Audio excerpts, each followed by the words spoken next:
সম্মানিত যাত্রীবৃন্দ, আপনাদের মনোযোগ আকর্ষণ করছি।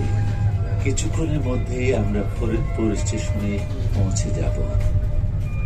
ফরিদপুর স্টেশনে অবতরণকারী যাত্রীগণ, দয়া করে আপনাদের মালামাল গুছিয়ে নিন। কিছু ফেলে গেলেন কিনা দেখে নিন। গাড়ি সম্পূর্ণ থেমে যাওয়ার পর সতর্কতার সাথে নামুন। নিরাপত্তার খাতিরে চলাফেরার জন্য কেবলমাত্র প্ল্যাটফর্ম অথবা ওভারব্রিজ ব্যবহার করুন। যেখানেই থাকুন নিরাপদ ও সুস্থ থাকুন। বাংলাদেশ রেলওয়েতে ভ্রমণের জন্য আপনাদের অশেষ ধন্যবাদ। খোদা হাফিজ।